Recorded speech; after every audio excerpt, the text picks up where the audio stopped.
Jesus Christ کے بارے میں یا موسیٰ کے بارے میں یا ابراہیم کے بارے میں، کیونکہ بہت ساری میں نے ویڈیو دیکھی ہیں جن پر آپ لوگ اسکالرز جو ہیں آپ کے وہ کہتے ہیں کہ وہ مسلمان تھے قرآن سے، اور اللہ تعالیٰ کی احکامات سے ثابت کروں گا میں کہ ایسا نہیں تھا.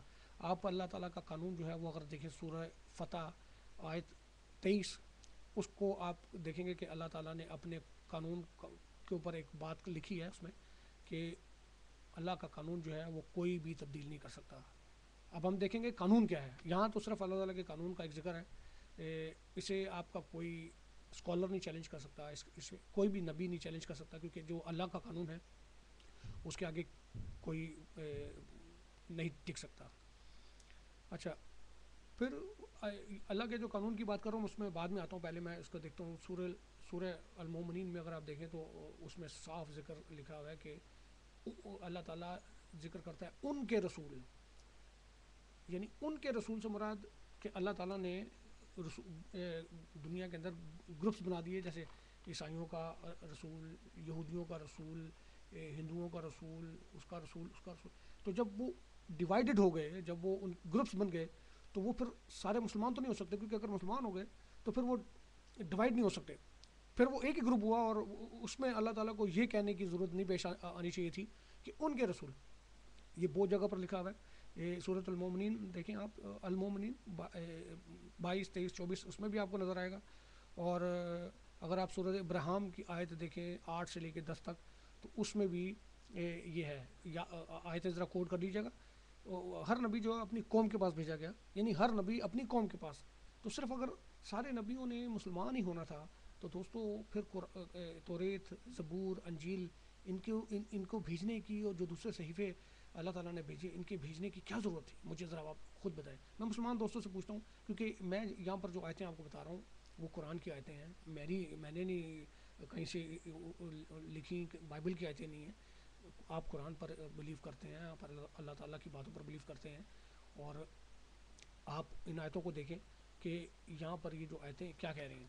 اچھا، اس کے اندر پھر سورہ ابراہیم کے جب آپ دیکھیں گے آیتیں 8، 9، 10 تو اس میں صاف لکھا ہے ان کے رسول، اور اس آیت میں ہر قوم کے رسول جو ہیں اپنی قوم کی طرف بھیجے گئے ہیں، اور ان کی مطلب جو ان کی قومیں ہیں وہ رسولوں کی پہچان ہے. مطلب وہ پہچان، جیسے یہ موزس جو ہے، یہودی کچھ نہیں ہے، یہودی کچھ نہیں ہے.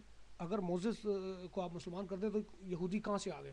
پھر وہ یہودی تو نہیں ہوئے جو اس کو بلیو کر رہے ہیں. چلو عیسیٰ کے لیے آپ کہہ سکتے ہیں کہ ہم عیسیٰ جو ہے، عیسائی جو ہیں انہوں نے عیسیٰ کو خدا کا بیٹا بنا دیا، تو آپ عیسائیوں کو ایک طرف 2 منٹ کے لیے کر دیں. یہودیوں کا کیا قصور بھائی؟ کچھ نہیں. اب میں آپ کو بتاتا ہوں جس قانون کی میں بات کر رہا تھا اس قانون کو اللہ تعالیٰ نے بڑے ہی اچھے طریقے سے واضح کر دیا ہے. مسلمان دوستوں سے درخواست کروں گا بڑے غور سے پڑھیے گا اور کوشش کیجیے گا کہ خود پڑھیں، بجائے اس کے کہ آپ اپنے کسی اسکالر سے پوچھیں. وہ آپ کو وہی بتائے گا جو اس کے دماغ میں ہوگا. آپ کے پاس عقل ہوگی، آپ کے پاس تعلیم ہے، آپ کے پاس قرآن مجید پڑھا ہوگا، آپ پڑھیں گے.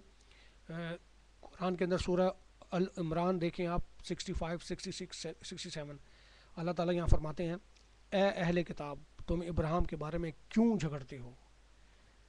ٹھیک ہے، جبکہ توریت اور انجیل اتاری ہی اس کے بعد گئیں.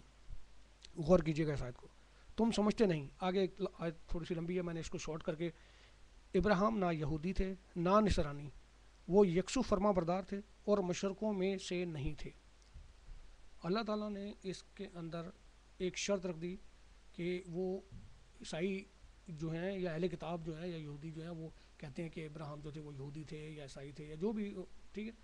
اللہ تعالیٰ نے یہ شرط رکھ دی کہ جب وہ تھے اس وقت تو نہ توریت تھی، نہ انجیل تھی، نہ زبور تھا، تو وہ کیسے یہودی ہو سکتے تھے؟